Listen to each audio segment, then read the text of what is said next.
del Señor en el Evangelio de Marcos. Recuerda que estamos en esta serie sobre el Evangelio de Marcos, a la cual hemos titulado El Rey Siervo. Y nos vamos a concentrar entonces en el capítulo 2, Marcos capítulo 2, desde el verso 1 hasta el verso 12. Marcos 2, verso 1 al 12. El título de este sermón es El Rey Siervo que perdona los pecados. El Rey Siervo que perdona los pecados. Esta es la palabra del Señor.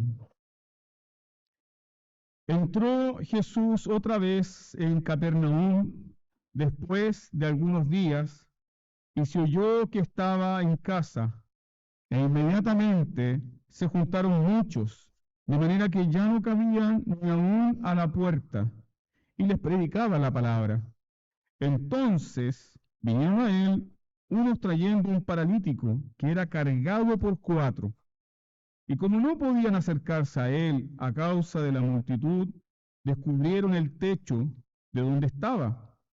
Y haciendo una abertura, bajaron el lecho en que yacía el paralítico. Al ver Jesús la fe de ellos, dijo al paralítico: Hijo, tus pecados te son perdonados. Estaban allí sentados algunos de los escribas, los cuales cavilaban en sus corazones: ¿por qué habla este así? Blasfemia dice. ¿Quién puede perdonar pecados sino solo Dios?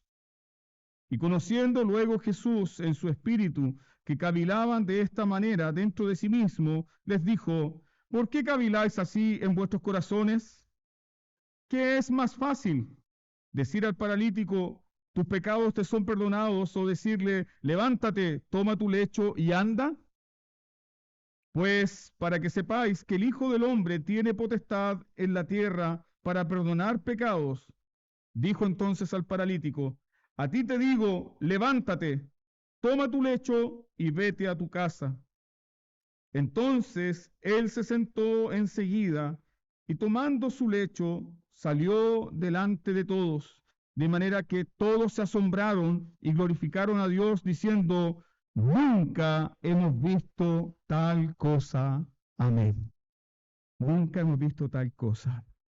Te invito entonces, hermanos, a inclinar tu rostro y rogar al Señor su bendición sobre su palabra y nuestras vidas. Padre Celestial, necesitamos ahora tu ayuda. Yo clamo con urgencia por tu ayuda. Necesitamos ahora, Señor, la iluminación de tu Espíritu Santo. Y necesitamos, Señor, que tomes nuestros corazones, que lo inclines hacia tu palabra. Necesitamos la potencia de lo alto, porque muy probablemente puede ser que este sermón sea uno más de los tantos que hemos escuchado, pero que no sea así, Señor, sino que tu palabra produzca vida en nosotros, que tu palabra no solamente nos asombre como asombró a esta gente, sino que tu palabra, Señor, nos convierta, que tu palabra nos transforme, que tu palabra, Señor, haga vida en nuestras vidas, que tu palabra transforme nuestro corazón, para que entonces podamos vivir para tu gloria. En el nombre de Jesús oramos. Amén. Hay algo repetitivo y un patrón, diríamos, identificable en el ministerio de Jesús. ¿Cuál sería ese patrón repetitivo o identificable en el ministerio de Jesús? Jesús siempre hace cosas imprevistas. Jesús siempre está haciendo algo que va en contra o que sorprende a las personas. Y observamos este patrón repetitivo en el ministerio de Jesús, ¿cuándo? Por ejemplo, cuando no sigue los planes o las ideas de otros. Algunos ejemplos. Cuando Jesús viene a bautizarse al Jordán, Jesús no sigue el deseo de Juan el Bautista para que lo bautice. Cuando Jesús va a la casa de Pedro, Jesús en el día de reposo ignoró y pasó por alto la tradición de los ancianos, sanando a la suegra de Pedro. Cuando Pedro buscaba a Jesús, y cuando Pedro buscaba a Jesús y le dijo, maestro, todos te están buscando, ¿dónde te habías metido? Ven para que vayamos a ministrar a la multitud. Jesús no cumplió ese deseo. Jesús salió de ahí y se fue a otro lugar a predicar el Evangelio. Es decir, Jesús no se somete a los deseos de los hombres. Jesús no se somete a las ideas de las personas. Y el pasaje que estudiamos la semana pasada, cuando Jesús se encuentra con el leproso, Jesús hace algo completamente inesperado. En lugar de sanarlo de inmediato con su palabra, ya recuerdan ustedes, ¿qué hizo Jesús? Jesús lo tocó. Cuando identificamos estas cosas en el ministerio de Jesús, surge esta pregunta. ¿Por qué Jesús hace esto? ¿Por qué Jesús no se somete a los deseos, a las ideas o a los pensamientos de otras personas? ¿Por qué Jesús sigue su propia agenda? ¿Por qué Jesús sigue su propio plan? ¿Qué lo hace? Simple. Él es el rey. Simple. Él es el rey que hace lo que quiere, cuando quiere y como quiere. Nadie le puede decir, hace esto Jesús. O nadie puede diseñar, mira Jesús, esta es tu agenda para tu ministerio público. Jesús es el rey. Jesús tiene toda autoridad y toda potestad para hacer lo que quiera, cuando quiera y como quiera. Él es el rey. De eso trata este pasaje. Él es el rey que tiene toda autoridad. ¿Qué hace entonces con esa autoridad como rey? Lo que vemos en el texto es que con esa autoridad como rey, lo que él quiere como rey, piénselo, es perdonar y servir a los pecadores. Él es el rey que tiene toda autoridad. Él puede hacer lo que quiera, cuando quiera, como quiera, pero él como rey, ¿cuál es su deseo más profundo? Servir y perdonar a los pecadores. ¿Por qué? Porque el pecado es nuestro mayor enemigo. Y solamente un rey más grande que el pecado, más poderoso que el pecado, nos puede libertar de nuestro mayor enemigo, que es el pecado. El pecado, amados hermanos, nos aparta de Dios. Niños, ¿están poniendo atención? El pecado nos aparta de Dios. El pecado nos condena. Niño, el pecado te condena. El pecado destroza nuestras relaciones. Adolescente, ¿estás escuchando? El pecado destroza las relaciones, incluso las relaciones familiares.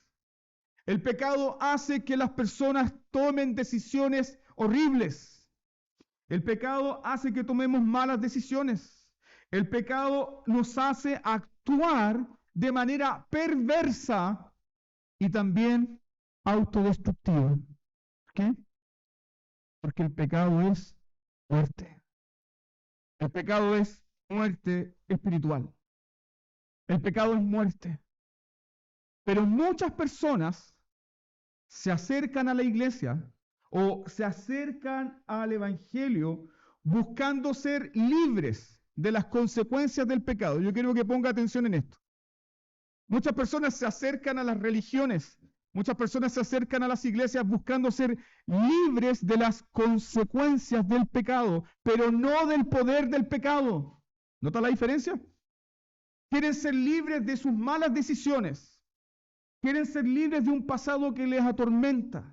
Quieren ser libres del desastre que tienen en sus propias vidas. Es decir, quieren ser libres de los efectos del pecado, pero no quieren libertad del pecado. Quieren ser libres de los efectos del pecado, pero no quieren ser libres de la condenación del pecado, ni tampoco de la presencia del pecado, ni aún del poder del pecado. Todo hombre, mujer sin Dios se encuentra bajo el poder del pecado, bajo la presencia del pecado y bajo la condenación del pecado. Las únicas personas en este mundo que están libres de la condenación del pecado son los cristianos que han nacido de nuevo. Las únicas personas que se encuentran libres de la condenación del pecado son aquellos que tienen a Jesucristo como Señor y Salvador, porque Cristo pagó por todos sus pecados. Entonces debes distinguir esto, hermano. Muchas personas llegan a las congregaciones, a las iglesias, buscando ser libres ¿de qué? Los efectos del pecado. ¿Cuáles son los efectos del pecado? La miseria, la culpa, una vida desordenada, una vida desfigurada por el pecado. Esos son los efectos del pecado. Pero Jesús quiere librarte de la condenación del pecado. Jesús quiere librarte del poder del pecado. Y Jesús tiene algo para ti mucho más grande. Libre para siempre ¿de qué? De la presencia del pecado. ¿Y eso para nosotros qué será? El cielo. Libre de la presencia del pecado. No más pecado. Pero, ¿qué hay de aquellas personas que no tienen a Cristo? Si no tienen a Cristo, no tienen perdón por sus pecados. Si no tienen a Cristo, están esclavos del pecado. Si no tienen a Cristo, pasarán toda la eternidad bajo la condenación del pecado, bajo el poder del pecado, bajo la presencia del pecado que tanto les atormenta. Por eso el Evangelio es una gran y gloriosa noticia. Una gran y gloriosa noticia. Que quien no tiene a Cristo está bajo condenación. Quien no tiene a Cristo está bajo el poder del pecado para siempre. Quien no tiene a Cristo tendrá una condenación eterna bajo la presencia del pecado. Y yo te pregunto a ti, hermano mío, ¿el infierno quitará el pecado? No. ¿El infierno mortificará el pecado? No. ¿El infierno hará que una criatura condenada sienta arrepentimiento? No, y 1000 veces no. No. Solo hay uno que te libra del pecado. Solo hay uno que te libra de la presencia del pecado. Solo hay uno que perdona todos tus pecados. Solo hay uno que lleva toda la culpa. Cristo Jesús. Para eso Cristo Jesús volvió, como dice el texto, una vez más, ¿dónde? A Capernaum. Por esto Cristo Jesús regresó a Capernaum. ¿Para qué regresó a Capernaum? ¿Regresó para hacer milagros? ¿Regresó para hacer una noche de avivamiento con campañas de milagros?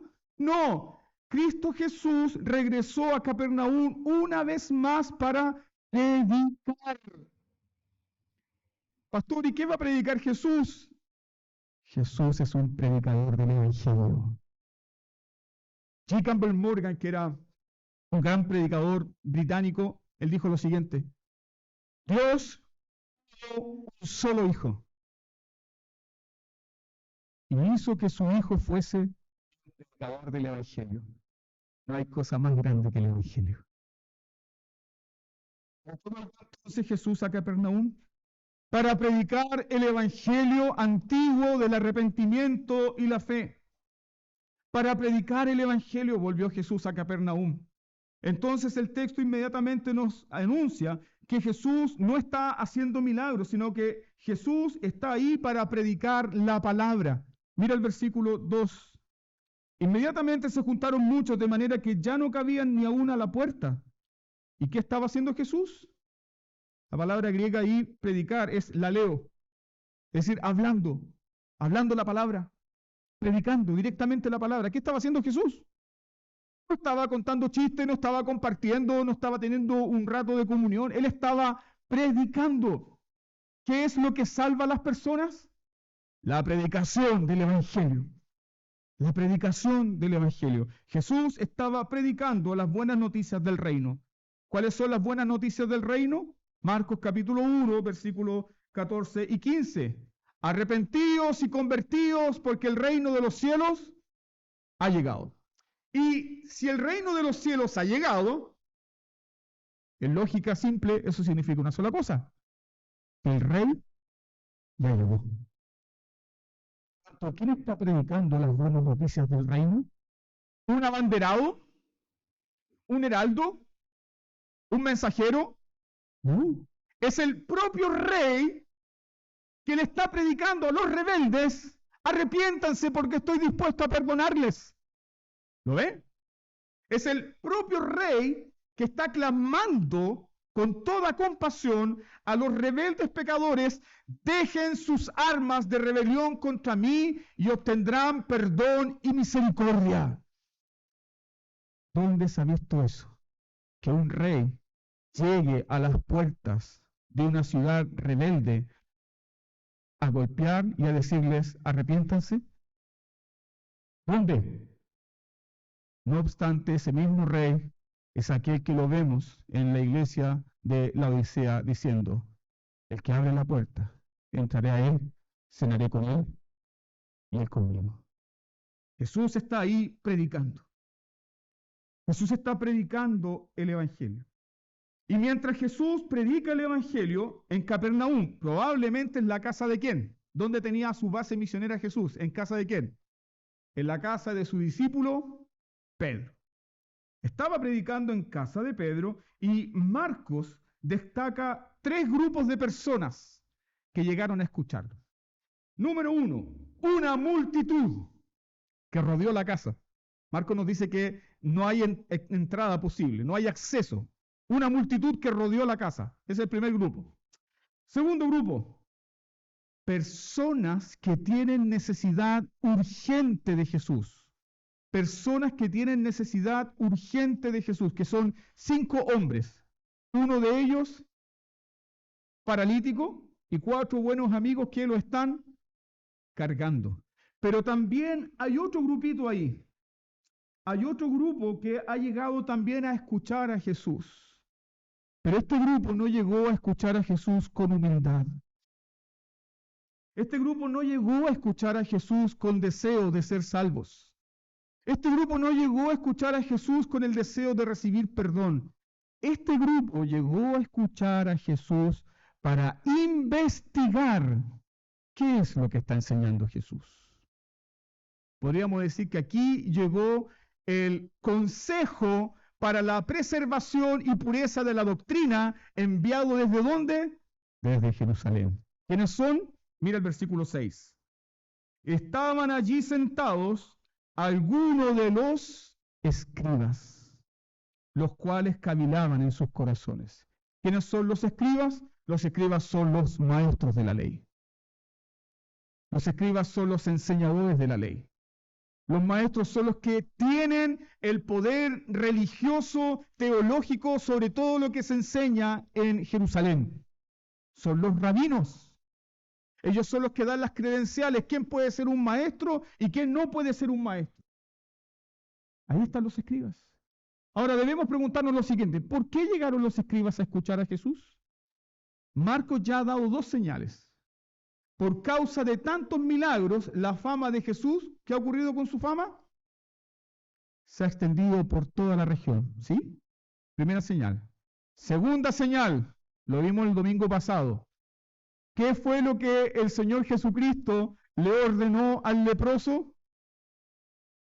Anda, devuélvete a Jerusalén y dile a esos sacerdotes que te declararon inmundo, dile que vienes a cumplir los ritos de purificación. Por lo tanto, la noticia de que hay un rabino que ha curado a un leproso alertó a toda esta élite religiosa e intelectual de los días de Jesús. Y llegaron entonces para escuchar a Jesús. Ahí están estos 3 grupos. Una multitud que se asombra, un grupo de hombres que tienen necesidad urgente de Jesús y otros que han llegado para filtrar, colar. Si alguien tenía un colador fino, eran estos, para escuchar atentamente lo que Jesús estaba enseñando. Ahora, en el medio de esta gente que se reúne aquí, Marcos destaca lo siguiente: 4 hombres llegaron con su amigo paralítico. En el versículo 3 lo dice. ¿Por qué este hombre no alcanzó sanidad la primera vez que se sanaron a muchos enfermos en casa de Pedro? Probablemente este paralítico vivía muy lejos de la casa de Pedro. Y esa es la razón por la cual tuvo que ser cargado. Es un paralítico, no tiene movilidad autónoma. Sin embargo, por lo complejo de su enfermedad, le es imposible estar cerca de Jesús. Es decir, a este hombre le avisaron que Jesús está en casa de Pedro, pero por la causa de su enfermedad no alcanzó a llegar a tiempo para estar un poco más cerca de Jesús. ¿Por qué? Porque la casa ya está rodeada de gente. Entonces ya el problema dejó de ser la parálisis. Ahora, ¿cuál es el problema? La casa está rodeada de gente. La casa se rodeó de gente, o sea, no hay forma de acercarse a Jesús. No hay forma alguna de acercarse a Jesús. Pero, primer punto aplicativo de este sermón. La necesidad de Jesús fue más grande. La necesidad de Jesús fue más grande. ¿Te has puesto a pensar, si tú llegaras el día domingo con una necesidad urgente de Jesús al culto, cómo serían nuestros cultos? ¿Te has puesto a pensar que el día del Señor tú lo preparas el sábado? ¿Y tú preparas tu corazón el sábado para el domingo? ¿Te has puesto a pensar que tú eres responsable también de cómo se desarrolla un culto delante de Dios? ¿Has llegado con necesidad de Jesús? Ese es un punto aplicativo. ¿Te ha traído hasta aquí hoy, en esta mañana, tu necesidad de Cristo? ¿Tu necesidad de sus palabras? ¿Tu necesidad de un encuentro con Él? Bueno, estos hombres fueron movidos grandemente por la necesidad de Jesús, es decir, su necesidad fue tan fuerte que no vieron impedimentos. Acto seguido, ¿qué hicieron? Mira por favor, el versículo 4. Como no podían acercarse a él a causa de la multitud, ¿qué hicieron estos hombres? Descubrieron el techo de donde estaba y haciendo una abertura bajaron el lecho en que yacía el paralítico. Es decir, el deseo tan grande de estar cerca de Jesús los llevó a cometer un acto vergonzoso, imprudente, loco. ¿Qué hicieron? Todas las casas en los días de Jesús tenían escaleras laterales. Y las casas tenían estas escaleras laterales simplemente por el hecho de que se podía subir al techo para arreglar el techo. Los techos estaban confeccionados de tejas, paja y algunas ramas. Muy simple. Entonces, ¿qué hicieron estos hombres? Subieron al techo. Tomaron la escalera exterior, subieron al techo. ¿Y con quién subieron? Cargando al paralítico. Subieron al techo cargando al paralítico. Y cuando llegaron al techo, comenzaron a escarbar el techo, comenzaron a descubrir el techo, y no solamente descubrieron el techo, sino que hicieron un hoyo en el techo. Ahora, ¿la casa de quién es? La casa de Pedro. ¿Quién le habrá prestado la casa al Señor? Eso me ya puedo imaginar un poco el corazón de Pedro. Pero esto estaba pasando en la casa de Pedro. Y mientras esto ocurría, Jesús estaba predicando, ¿cómo? Tranquilo. Hay algo que a mí me impacta de la vida de Jesús. Jesús nunca está nervioso. Siempre está tranquilo, siempre está en paz, siempre está en calma. Todos alrededor de él están nerviosos, todos alrededor de él están desesperados, pero el Rey de la Gloria está ahí, en completa paz, transmitiendo ese mensaje. Todo alrededor tuyo se puede estar derrumbando, pero momento, yo estoy aquí, tranquilo. Y Jesús estaba ahí predicando. Mientras los amigos de este paralítico intentaban bajar a su amigo por este hoyo que habían hecho en el techo. Pero no solamente Jesús estaba ahí predicando, habían otras personas que estaban observando escandalizadas. Y eso eran los escribas. Entonces, volvamos una vez más a estos amigos.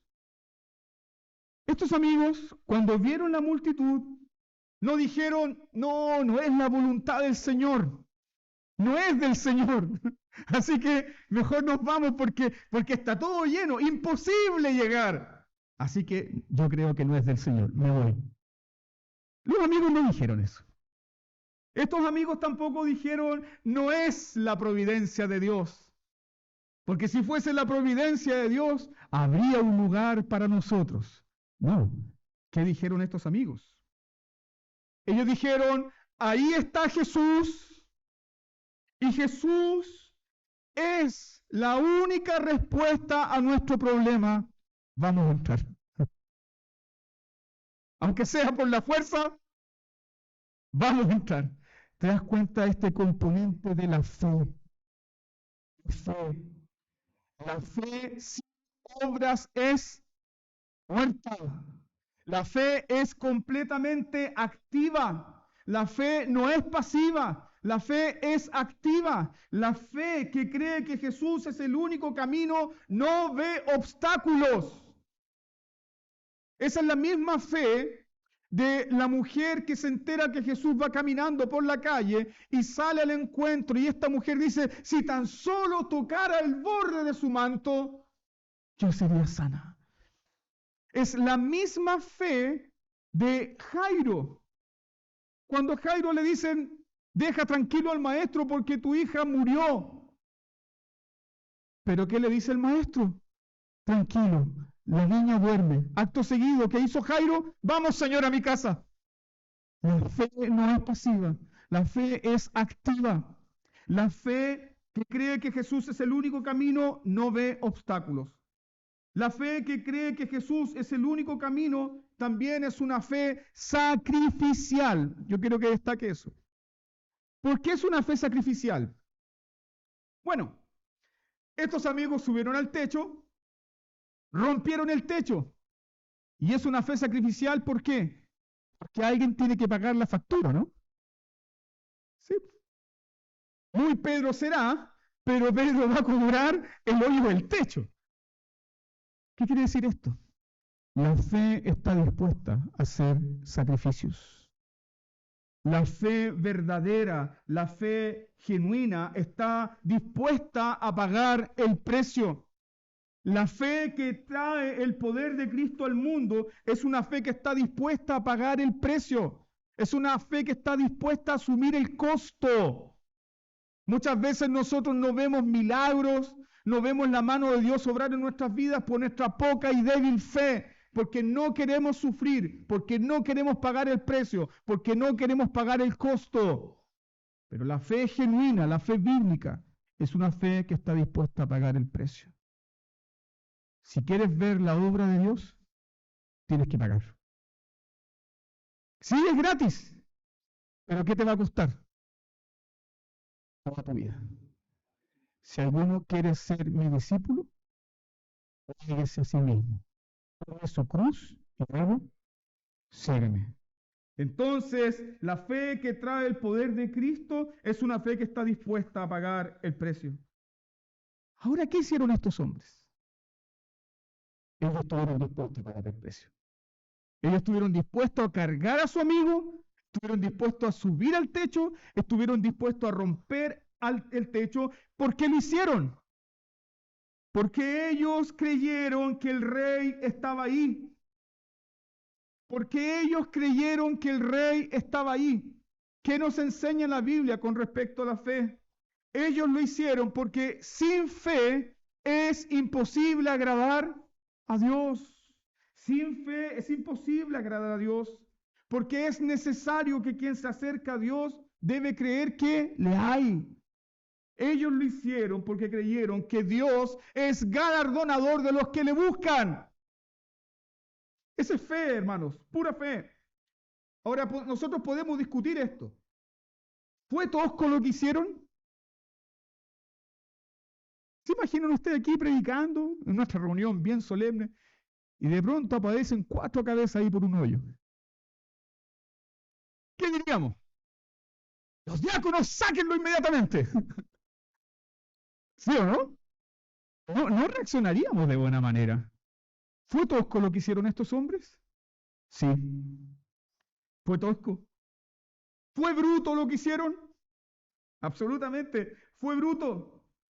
La pregunta es, ¿por qué lo hicieron? qué estuvieron dispuestos a hacer esto tosco, esto bruto, esto inadecuado, vergonzoso? ¿Por qué estuvieron dispuestos a hacerlo? Porque ellos creyeron que Jesús es la única respuesta. Ellos creyeron que los escribas, ni los fariseos, ni otros rabinos tienen respuesta, solamente Jesús es la respuesta, y por eso estuvieron dispuestos a hacer esto tosco, esto bruto, esto feo. Eso es la fe. La fe tiene brazos para Jesús, la fe tiene ojos para Jesús, la fe tiene piernas para Jesús, la fe se abraza de Jesús, porque Jesús es el objeto de la fe. Jesús es el autor y consumador de nuestra fe. Y ellos lo hicieron. Se abrazaron de Jesús. Entonces, yo te pregunto en esta mañana, terminando ya este año, ¿qué estás dispuesto a hacer tú? Porque este sermón no tiene ningún sentido si simplemente hablamos de cosas generales.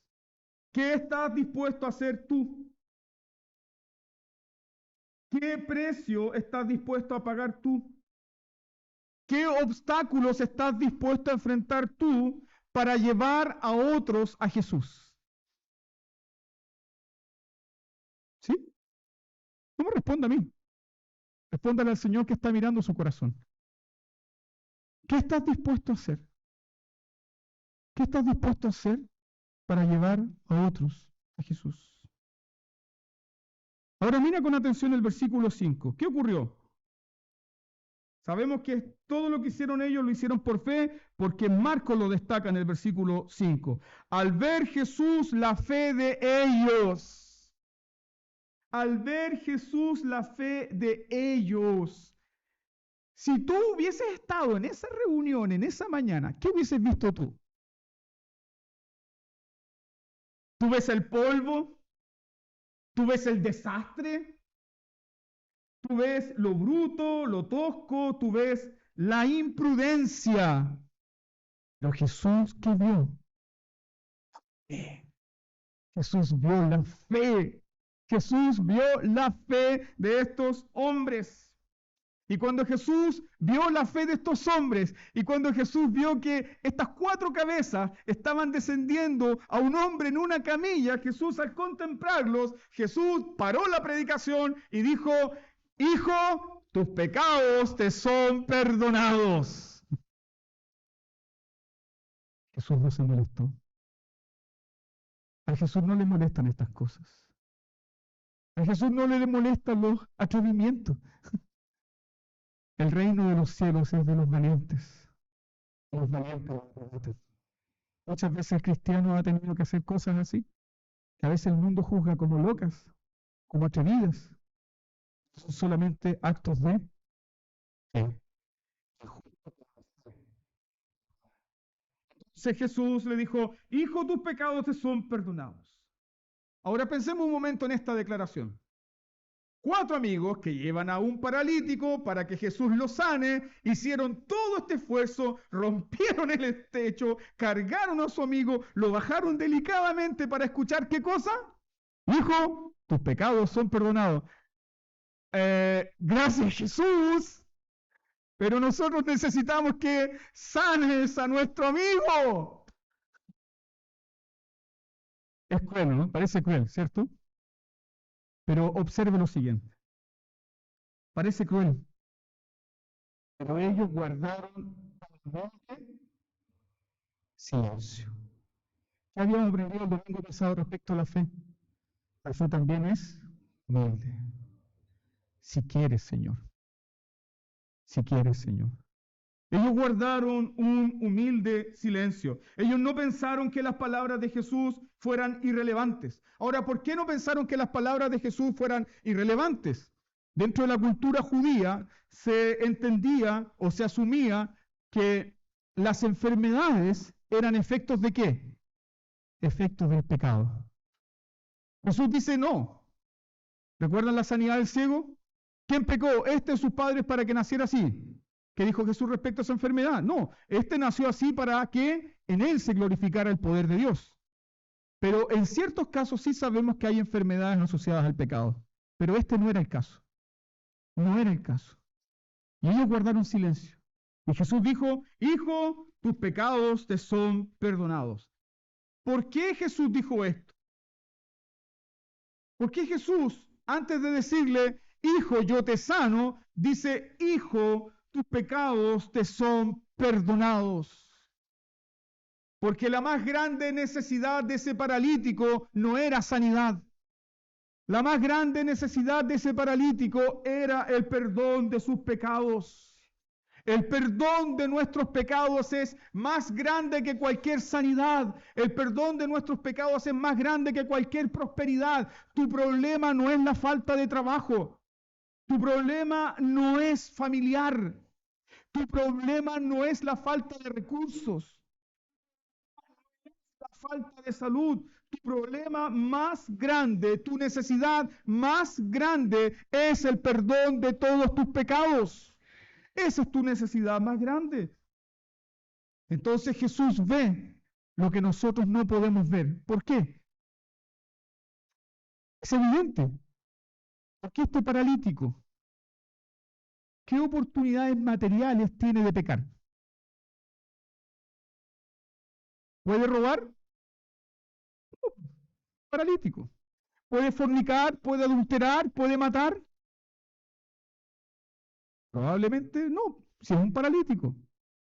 Entonces, ¿qué es el pecado? El pecado es una disposición moral del corazón a rebelarse contra la ley de Dios. El pecado es algo que surge y emana de nuestros propios corazones. El pecado es la rebelación contra la ley de Dios. El pecado es ir en contra de la ley de Dios. El pecado es no amar a Dios. El pecado es no servir a Dios. El pecado es odiar a Dios. Todo eso es pecado. Y es algo que está dentro de nuestros corazones. Entonces, Jesús vio la gran necesidad de este paralítico. La gran necesidad del perdón de sus pecados. Porque ¿cuáles son también los efectos del pecado? El pecado nos llena y nos condena con culpa. Y el pecado nos condena con una miseria que nosotros no podemos quitar. ¿Qué hace el mundo para lidiar con la culpa del pecado? No sé si ha escuchado esto, pero de pronto a la gente le enseñan lo siguiente. No lidies con la culpa infantil. Date un abrazo a ti mismo y perdónate. Amigo, necesitas perdonarte a ti mismo. Amiga, perdónate. Amiga, perdónate.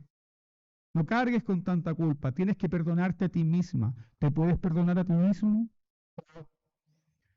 El perdón es un pago. El perdón es un pago.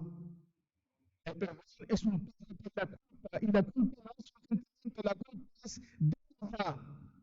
La culpa es deuda. Y cada vez que usted peca contra Dios, usted se llena de culpa. ¿Por qué? Porque es un deudor. Y la deuda aumenta y aumenta y aumenta y aumenta y aumenta y aumenta. Por eso muchas personas, para mentirse a sí mismos, tratan de eliminar la culpa de esta forma, eliminando la ley moral de Dios. Entonces, si elimino la ley moral de Dios, cometer aborto ya no es homicidio, es una necesidad de reproducción de la mujer. El mundo puede llamarle como quiera, pero es un homicidio, es un asesinato, es quitarle la vida a un inocente, es matar a un inocente, es cargarle la culpa a un inocente. Fíjese en esto. Y pongámonos más dramáticos todavía, pero ¿cómo no vamos a entender que es el aborto de una niña de 13 años que fue abusada por un violador? Un poco de compasión, por favor. Pues bien, un cristiano no puede pensar así. ¿Por qué? ¿Vas a matar a un bebé inocente? ¿Lo vas a matar de verdad a un bebé inocente por dejar libre al culpable? ¿Se fija, no? Así es como razona la mente de este mundo. Prefiere matar al inocente y liberar al culpable. ¿Qué no hacen? Que quieren que otro cargue la culpa. ¿Pero qué nos ofrece el Evangelio? Hay alguien que lleva la culpa por ti. Hay alguien que te libera de todos tus pecados. Hay alguien que asume la culpa y la pena de tus pecados.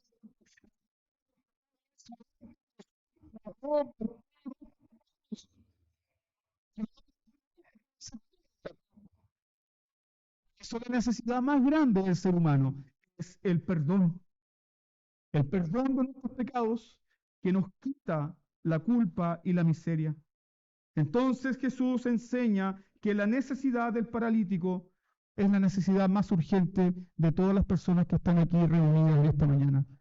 ¿Cuál es la necesidad más urgente? Ser perdonado por Dios, ser perdonado de todos tus pecados. Y Jesús perdona los pecados de todos aquellos que se acercan a Él con fe. Recuérdelo, Jesús no perdona a pecadores imaginarios. Realmente perdona a pecadores que están convencidos de sus pecados. Jesús perdona a todos aquellos que se acercan a Él con fe. Y el perdón es mucho más grande que la sanidad. Mucho más grande que un milagro temporal. Un cuerpo que es sanado por el poder de Dios, ese cuerpo va a morir igual. Pero el perdón que Dios te otorga te libra de la muerte eterna. ¿Qué es más grande para ti? El perdón de tus pecados.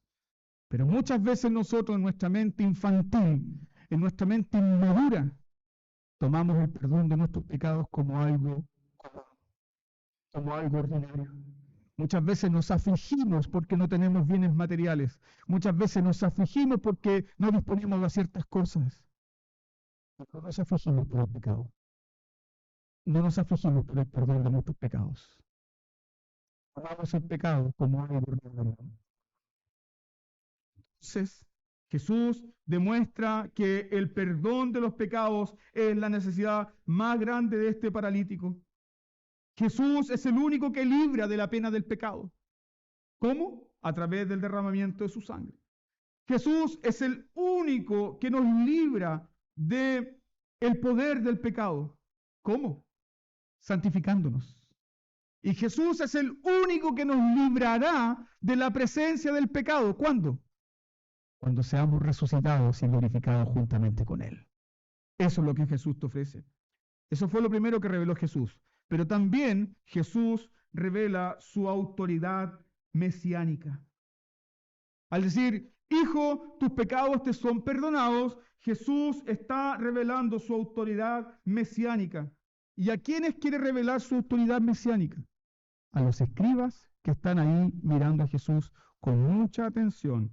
¿Por qué? Porque cuando Jesús dice, hijo, tus pecados te son perdonados, ¡pum!, las alertas teológicas de los escribas estallaron. ¿Y qué dijeron los escribas? ¿Qué dice este? ¿Por qué habla este así? Está blasfemando. ¿Quién puede perdonar pecados sino solo Dios? Estas preguntas que se hacen los escribas, ¿son mentiras? Son correctas, hermanos. Es una interpretación correcta. Ellos tienen la interpretación de la ley correcta. Sí, es correcto. Solo Dios perdona los pecados. Solo Dios puede perdonar el pecado. Porque esa fue la revelación del propio ser de Dios cuando se manifestó a Moisés y le dijo, lento para la ira, grande en misericordia, que perdona el pecado y la maldad. Solo Dios perdona el pecado. Entonces, en la interpretación de los escribas, no hay espacio para ambigüedades.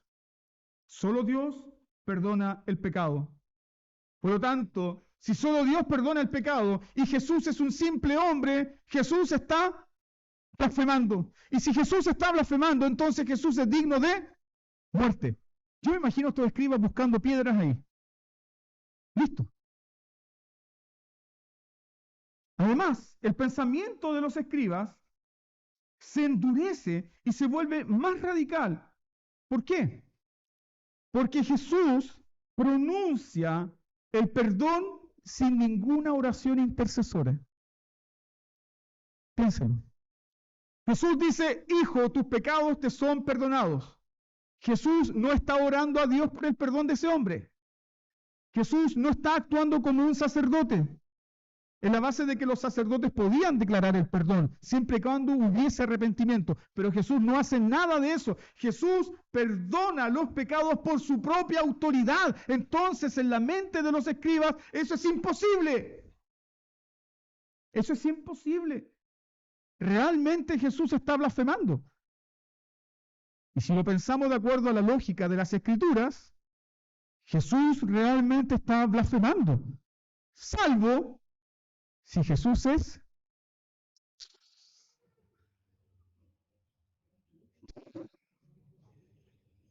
¿recuerdan el juicio de Jesús? Te conjuramos ahora, dinos y no nos turbes más. ¿Eres tú el Hijo de Dios? ¿Qué dijo Jesús? No lo sé. Déjame preguntar. Los profetas dicen de mí, ¿eres tú el Hijo de Dios? ¿Qué dijo Jesús? Sí, yo soy. Acto seguido, ¿qué hicieron los sacerdotes?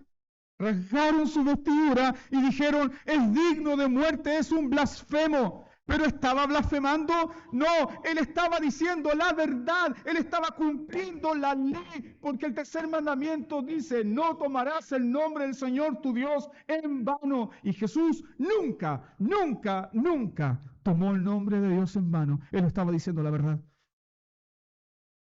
¿Eres tú el Hijo de Dios? Soy. Soy. Hijo, tus pecados te son perdonados. Ahora Jesús no solamente revela su identidad mesiánica en este pasaje, sino que también revela sus atributos divinos. ¿Qué sabía Jesús? Versículo 8. Conociendo luego Jesús en su espíritu que cavilaban de esta manera dentro de sí mismo, les dijo, ¿por qué caviláis así en vuestros corazones? ¿Quién conoce el corazón sino Dios? ¿Quién distingue los pensamientos sino Dios? ¿Quién conoce lo que pensamos, lo que pasa por nuestra mente sino Dios? Jesús conoce el cuestionamiento y los pensamientos de los escribas, tal como Dios conoce los corazones. ¿Por qué cuestionan estas cosas en sus corazones? Entonces aquí viene el desafío que Jesús lanza a los escribas. ¿Qué es más fácil? ¿Decirle al paralítico, tus pecados son perdonados? ¿O decirle, levántate, toma tu lecho y anda? En la mente de los escribas era más fácil decir, te perdono. Porque el perdón no implica comprobación. Cualquier charlatán haría eso. Oh, te perdono, te perdono, te perdono. Bésame el anillo, te perdono. Cualquier charlatán haría eso. Te perdono. Jesús dice, ¿qué es más fácil? ¿Decir perdón, perdonar o sanar al paralítico? Entonces Jesús revela aún más su identidad mesiánica. Pero para que sepáis, para que sepan en esta mañana, hablando Jesús, que el Hijo del Hombre tiene autoridad en la tierra para perdonar los pecados, le dijo al paralítico, te digo, levántate, toma tu lecho y anda. Y acto inmediato, enseguida, instantáneo, ese hombre se puso de pie, tomó su camilla y comenzó a andar. ¿Jesús tiene el poder para perdonar los pecados? Ahora estaba demostrando, todo tiene el Rey. Desafió a los escribas con este término. Recuerden que estas personas conocen la ley. Y Jesús todo lo que dice lo dice de forma intencional. ¿Qué dijo Jesús? Para que sepan que el Hijo del Hombre tiene autoridad. La primera vez que se habla del Hijo del Hombre es en el libro del profeta Daniel. Daniel capítulo 7, versos 13 y 14. Vamos por ahí un momento. Daniel 7, verso 13 y 14.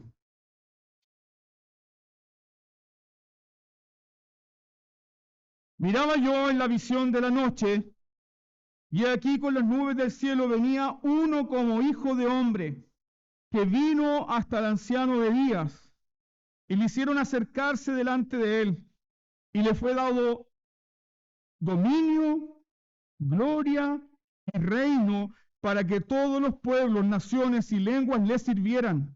Su dominio es dominio eterno que nunca pasará, y su reino uno que no será destruido.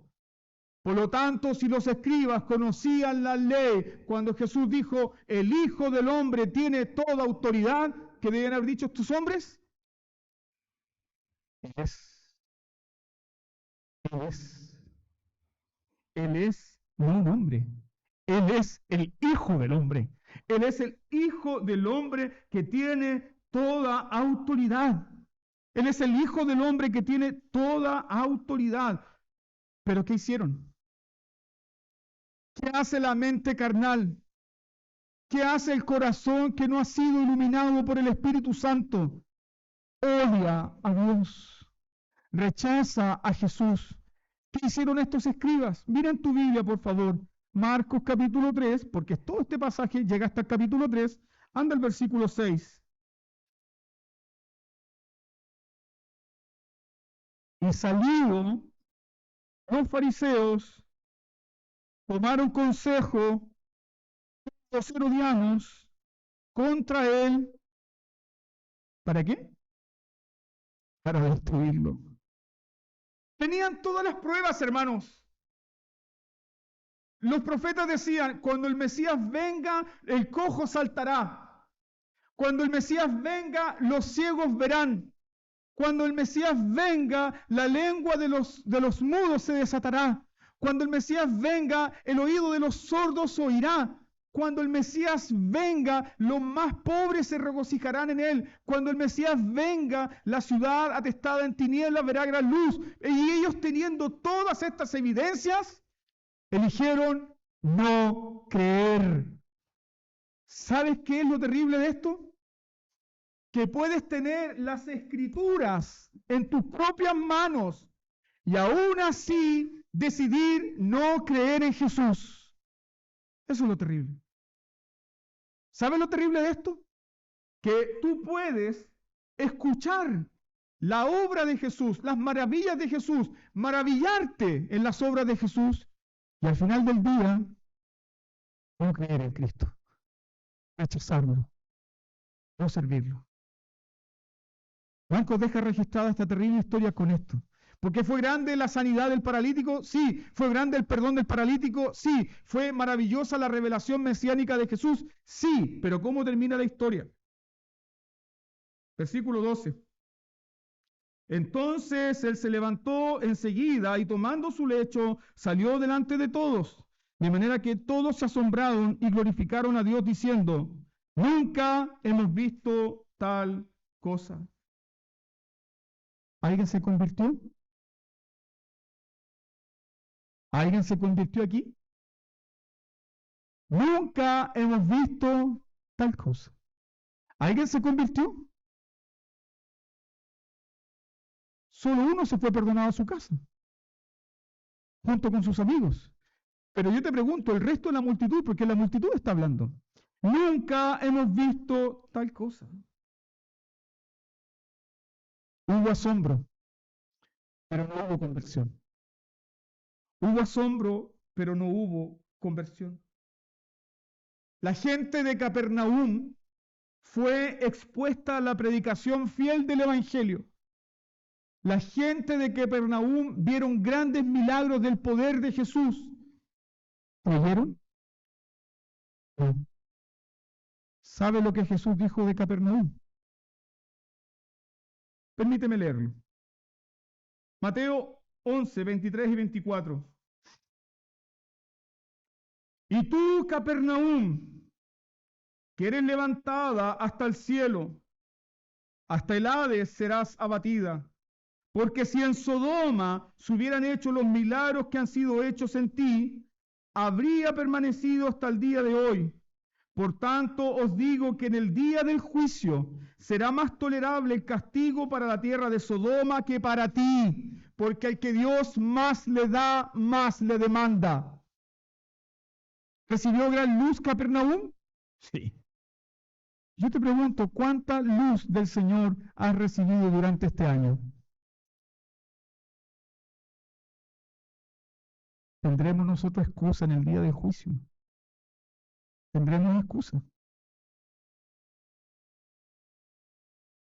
¿Crees que el Dios santo y justo pasará por alto eso? No tendremos excusa. Entonces, ¿quién es Jesús? ¿Quién es Jesús para ti? ¿Quién es Jesús? Es la misma pregunta que debían responder los escribas. ¿Quién es Jesús? Permíteme ilustrarlo así. Salmo 103, versículo 3. ¿Quién es Jesús? Él es que perdona todas tus iniquidades.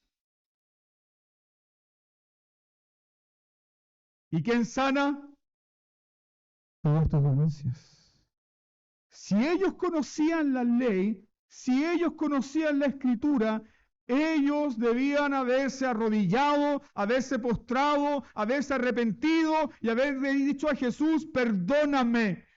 Yo también soy un paralítico, yo también necesito sanidad, también necesito perdón de mis pecados, pero no lo hicieron. Ese es el mensaje que nos da Marcos. ¿O tomamos a Jesús en serio o lo rechazamos? Pero no podemos ser neutrales con Jesús. Él es el Rey de la gloria que perdona todo pecado. ¿A quiénes perdona? A quienes acuden a Él con urgencia, tal como estos amigos de este paralítico. Aquellos que claman a Jesús, tal como el leproso lo hizo, si quieres límpiame. A ellos Jesús extiende su misericordia. Hermano mío, este es el último sermón de este año. Piensa, medita en tu corazón. ¿Cuánto es lo que el Hijo del Santo te ha dado? ¿Qué es lo que has hecho con eso? Gracias a Jesús como tu mano se va, empezarás con lo alto, como diciendo, igual que tus escribas, ¿quién es este? O vendrás a él, roble de sus plantas, a decirle, Señor, ven aquí. Permite entonces,